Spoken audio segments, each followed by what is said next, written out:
Now that we have all three of the Pixel 6 series out, we have to figure out which of the phones that you should buy from the Pixel 6a, Pixel 6, and Pixel 6 Pro. My name is Matt from Real World Review, socials are here, and let's compare.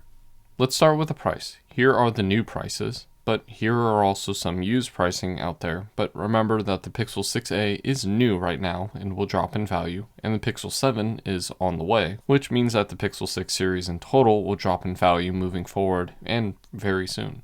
But still, a $150 price difference in the used market, and a little over a $50 price difference if you can settle with a used Pixel 6 Pro over the new Pixel 6a.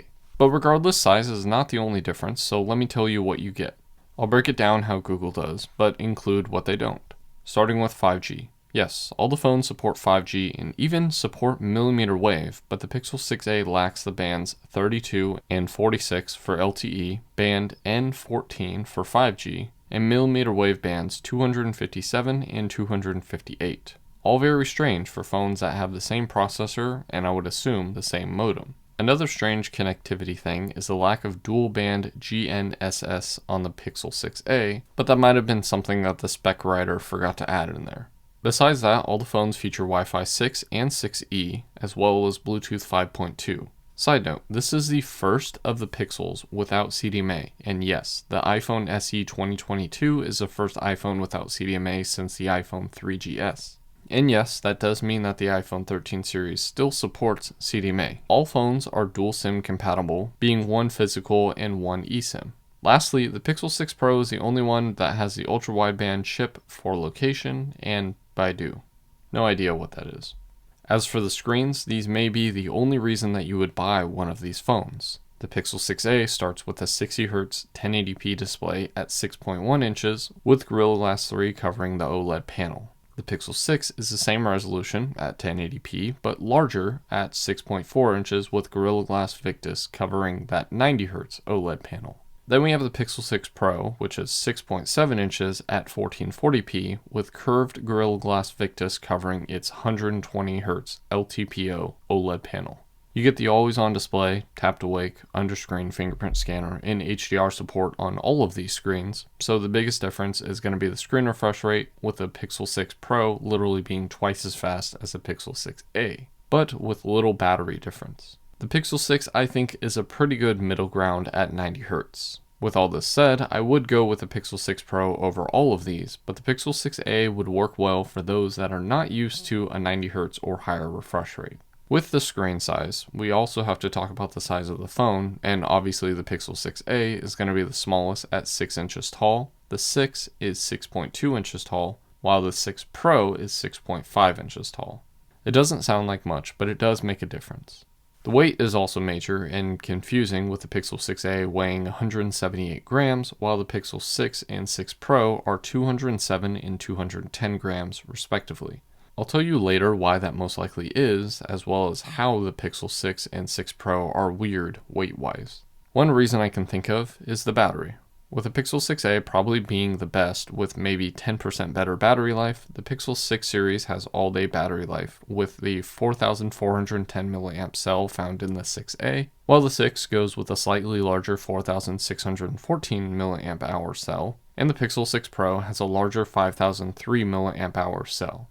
To charge those, the Pixel 6a goes up to 18 watts of wired charging, though I can never really achieve that, going to about 11 watts max, while the Pixel 6 and 6 Pro go up to 30 watts of wired charging and 12 watts of wireless charging. Unless you have the Google Pixel Stand 2nd generation, then the 6 goes to 21 watts of wireless, while the 6 Pro goes to 23 watts. They both feature reverse wireless charging, while the 6a doesn't have any wireless charging at all, whether we're talking about going in or out.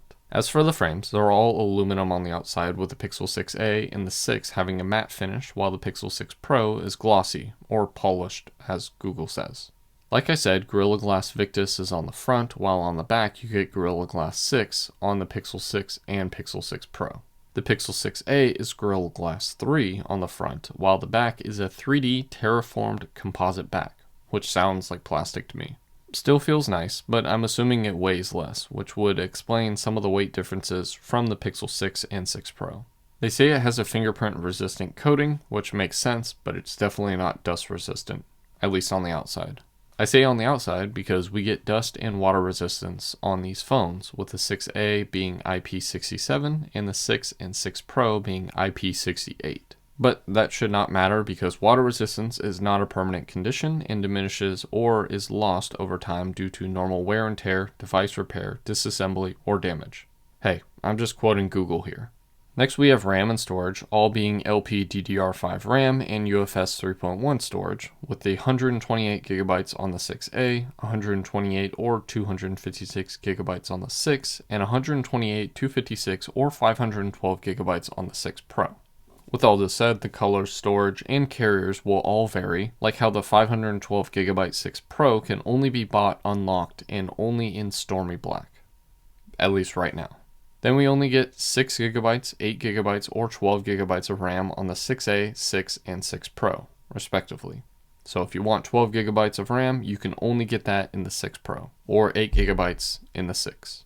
They all feature the same first generation Google Tensor chip, so performance in that way shouldn't be different. Next is a camera, which they all share many parts with each other. On the Pixel 6 and 6 Pro, the main sensor is a 50 megapixel wide with f1.85, which is optically stabilized and focuses with laser autofocus. The Pixel 6a has a 12 megapixel wide sensor with f1.7, which is optically stabilized as well, but uses dual pixels to focus, lacking that laser unit. They all produce 12 megapixel shots, but honestly the image difference is so hit or miss and it's hard to say which is better.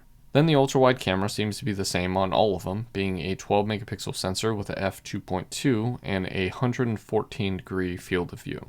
And lastly, the Pixel 6 Pro gets a 48 megapixel telephoto sensor with f3.5 that produces some 4 times zoom shots and is optically stabilized. With the added telephoto sensor and extra battery, not to mention screen, it's really surprising how the Pixel 6 Pro is only 3 grams, or 3 paper clips, heavier than a Pixel 6. Then the front camera seems to be the exact same on the Pixel 6a and Pixel 6, being an 8 megapixel sensor with a f2 aperture and an 85 degree field of view, while the Pixel 6 Pro is 11.1 megapixel sensor with a f2.2 aperture and a 94 degree field of view, making it technically an ultra-wide sensor.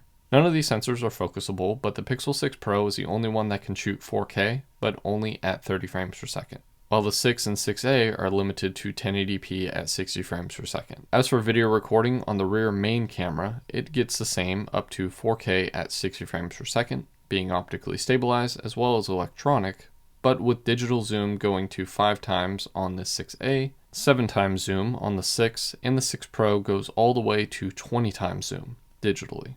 Also, the 6 series features audio zoom while recording, but the 6A doesn't. I think the reason behind this is because the 6A only has a total of 2 mics, while the 6 and 6 Pro have 3. Speaking of sensors, the Pixel 6a lacks a spectral and flicker sensor that the Pixel 6 and 6 Pro feature, though that never really made too much of a difference for me when recording lights. Lastly, the Pixel 6a lacks motion modes, but still keeps all these other camera-related features, including face unblur, real tone, and of course everyone's favorite that's pointless to me, Magic Eraser. And now you can do camouflage rather than just erase stuff. Again, still pointless to me. Then the rest is just aspects that you get on all the phones, like stereo speakers, though I think that the Pixel 6 Pro sounds the best, USB-C 3.1 port at the bottom, no headset jack, like I said, in-screen fingerprint scanner with no fancy Google name to it like the rear one had, being the Pixel Imprint, 3 different colors for each phone, totaling 8 actual color options depending on which phone you choose, and of course, the Pixel software. This runs Android 12 right now with Android 13 around the corner, with none of these phones immune to software glitches or even being on the same security patch. For some reason, Google thinks that the Pixel 6 and 6 Pro Android support should end in October of 2024, with security updates ending in October 2026, while the Pixel 6a goes to July 2025 and the security updates end in July of 2027.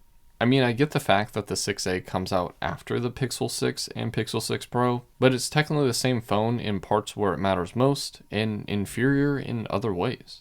It would make sense for Google to come out and say that they're extending the support on the 6 and the 6 Pro, but the Pixel 5 support ends sooner than the Pixel 4a 5G and the Pixel 5a, and they all have the same processors. But for all of this, we have to decide. For those that watch this video, you should probably just go with the Pixel 6 or 6 Pro. If you care about cameras, the Pixel 6a and 6 Pro would be your best options, with the Pixel 6 just being extra without adding much to what the Pixel 6a can do, at least in the camera section. Now the screens, you should just go with the Pixel 6 or Pixel 6 Pro. While the Pixel 6a is smaller, the lag and drop in frame rate is just too bad on the 6a. Battery life is ultimately the same, but you'll have to go with the Pixel 6 or 6 Pro if you want true fast charging or wireless charging. Now, if you want to buy the phone new, absolutely your only choice is the Pixel 6a or the Pixel 6, with the Pixel 6 Pro not being worth its staggering $900 price point. But in the used market, it's almost a no-brainer to go with the Pixel 6, with the Pixel 6 Pro being an option if you need an extra camera, screen refresh rate, and of course that bigger screen. But remember, it's the only curved screen.